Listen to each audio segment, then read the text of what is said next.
Hello everyone, स्वागत है आप सभी का आज के एक और नए ब्लॉग में। आप सब कैसे हैं? उम्मीद है मुझे सब बढ़िया होंगे। तो अभी मैं कर रही थी सूट की स्टिचिंग। ये देखो, ये सूट रखा हुआ है तो इसकी स्टिचिंग करने लग रही थी। अभी कंप्लीट नहीं हुआ है, इसकी फिटिंग करनी और स्लीव्स लगानी और चाक फोल्ड करनी अभी रहते हैं। बस गला बनाया है और ये इस तरीके से कप प्लेट जो है डाली है इसमें, देखिए इस तरीके से। ठीक है, तो पंजाबी कुर्ती में सभी लोग ज्यादातर ये कप प्लेट डलवाते हैं, तो इसी तरीके से हर एक सूट में ये प्लेट मेरे को डालनी पड़ती है। तो ये कुर्ती की है एक, और एक सलवार की है, वो भी लाइनिंग वाली है, फुल लाइनिंग है सलवार में भी। और एक सूट और किया था। ठीक है, सलवार तो उसकी ये है, ये देखो, ये तो सलवार।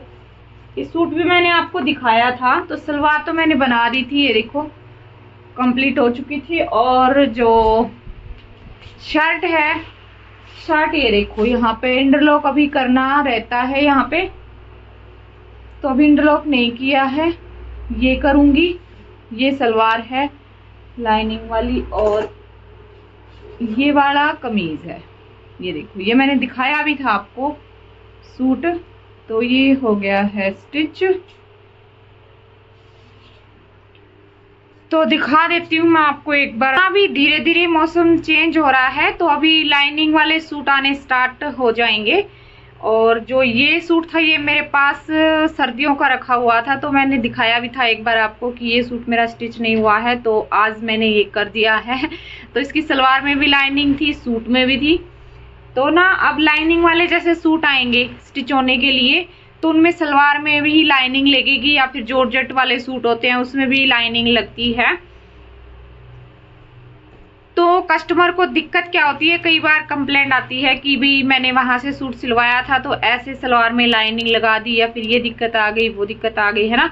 तो वो आपको मैं बता देती हूँ क्या क्या दिक्कत आती है और कैसे हमने स्टिच करनी चाहिए लाइनिंग वाली सलवार।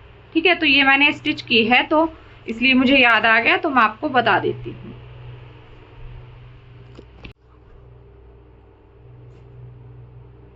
तो ये देखो, ये सूट है, बिल्कुल सिंपल सा बनाया है इस तरीके से, हाफ बाजू, और इसमें भी कप प्लेट डाली है।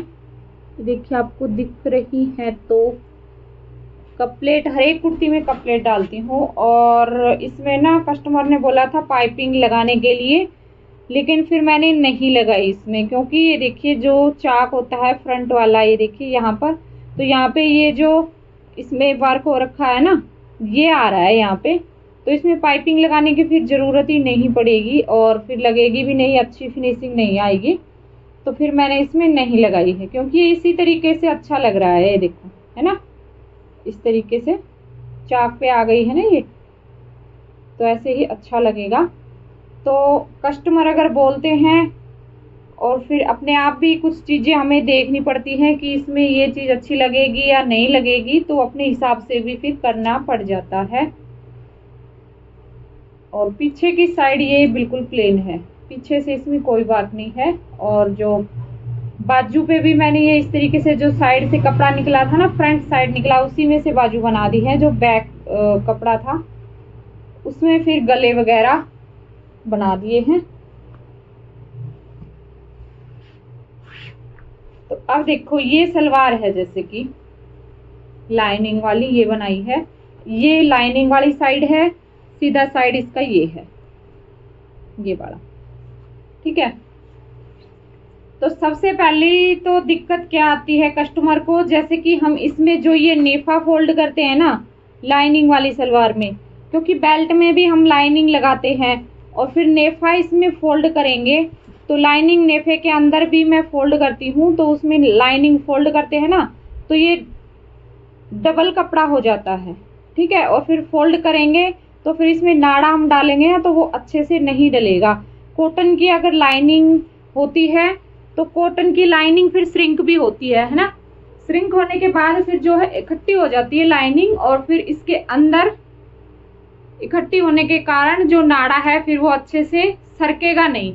ठीक है, पहली बार अगर हम डालेंगे तो डल तो जाएगा, लेकिन बाद में फिर धोने के बाद लाइनिंग जो है वो श्रिंक होती है उसके बाद फिर दिक्कत आती है। ठीक है, तो कस्टमर बोलते हैं फिर कि भाई आपने नेफा अच्छे से फोल्ड नहीं किया है। मेरे पास ये कंप्लेंट आज तक नहीं आई है, क्योंकि मैं इस तरीके से फोल्ड नहीं करती हूँ।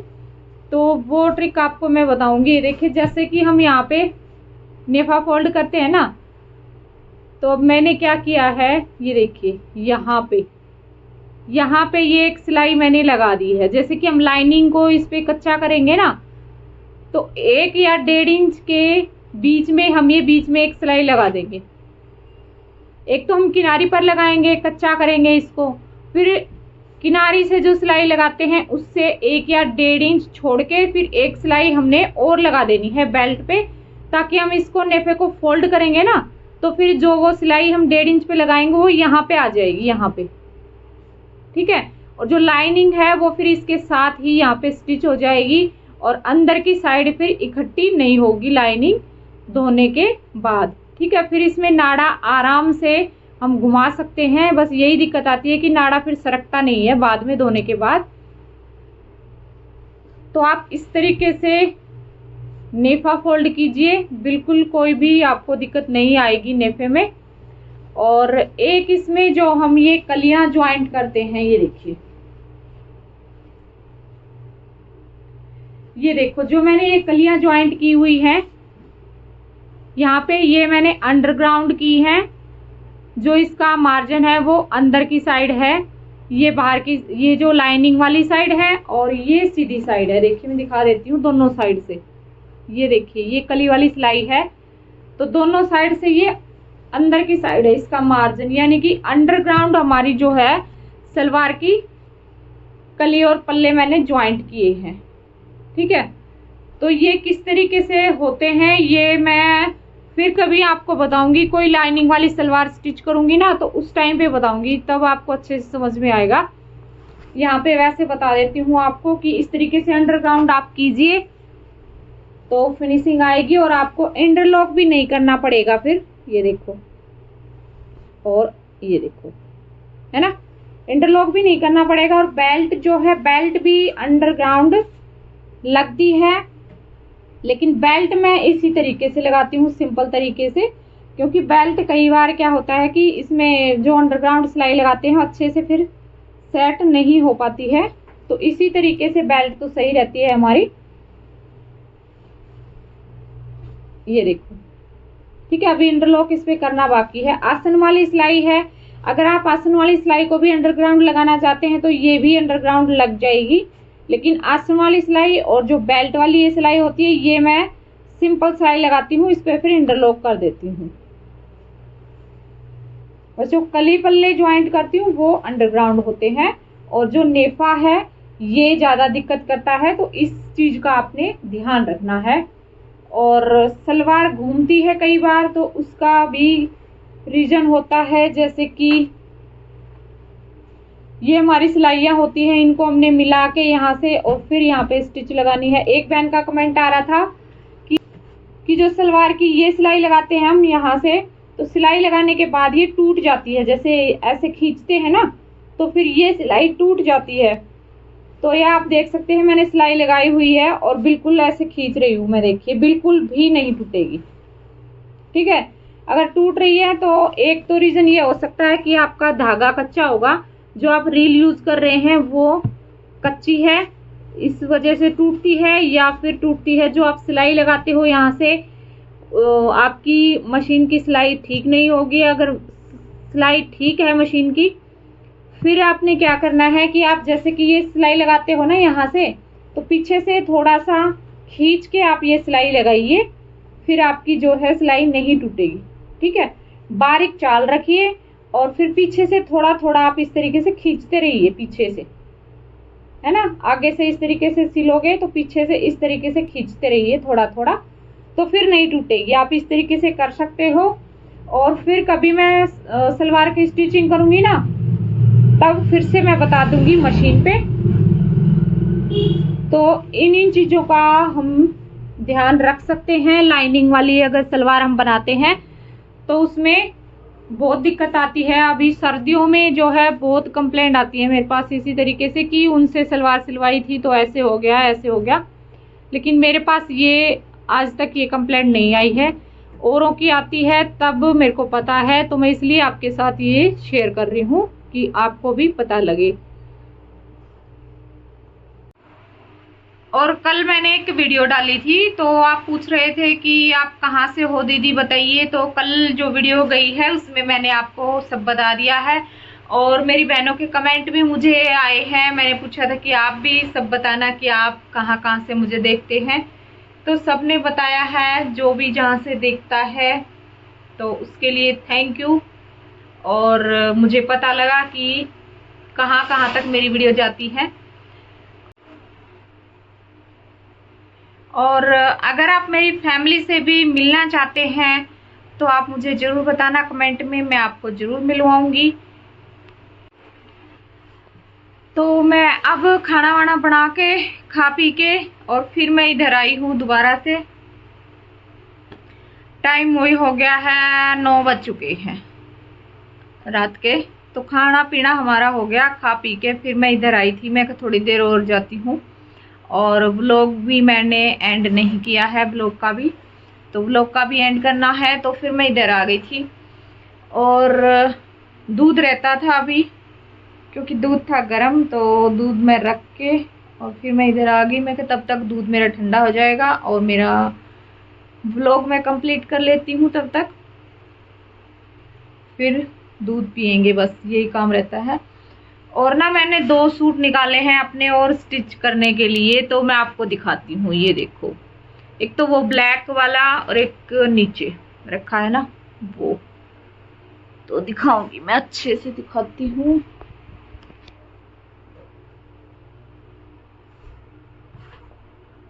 ये तो अभी किसी और का ही आया हुआ है।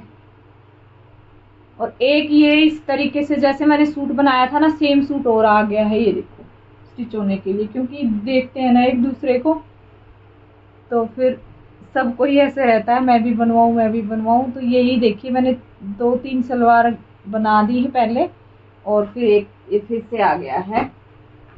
और एक ये देखो, ये तो सेम ही कपड़ा भी और कलर भी ये बिल्कुल सेम आया है दोबारा से।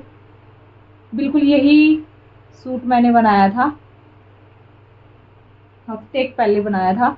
तो एक सूट ये फिर से आ गया है। इस पे भी लैस लगा के और फिर इसको डिजाइन करना है, जैसे मैंने पहले बनाया था ना, बिल्कुल बोल रहे हैं कि बिल्कुल वैसे ही वही डिजाइन चाहिए। और उनका सूट भी कलर भी सेम वही है कॉपी। तो एक तो ये आया है, और मैंने निकाले अपने, ये देखो, एक तो ये सूट है, गर्मियों के ही हैं, फिर मैंने सोचा कि चलिए निकाल लेती हूँ, तो फिर पहन ही लेंगे। ये देखो, ये तो सलवार है इस तरीके से, और ये सूट है, ये देखो, सूट पे ये इस तरीके से है, समोसा लैस लगी हुई है बस घेरे पर। तो एक ये है, तो इसको भी देखती हूँ कैसे क्या बनाऊंगी। मैं सोच रही हूँ इसकी स्ट्रेट सलवार बना लूं, है ना, या फिर स्ट्रेट सलवार जो गुड्डी सलवार आजकल नहीं चली हुई है, उसके लिए सोच रही हूँ कि वो बना लूं। और फिर पता नहीं, तब तक मेरा माइंड चेंज हो गया तो मैं इसका क्या कुछ बनाऊंगी पता नहीं तो एक तो ये है, तो आपके साथ शेयर जरूर करूंगी जो भी बनाऊंगी। और एक ये है ऑर्गेन्जा का कपड़ा है, ये देखो, इस तरीके से टाई पट्टी है इस पे, और घेरा ये इस तरीके से है,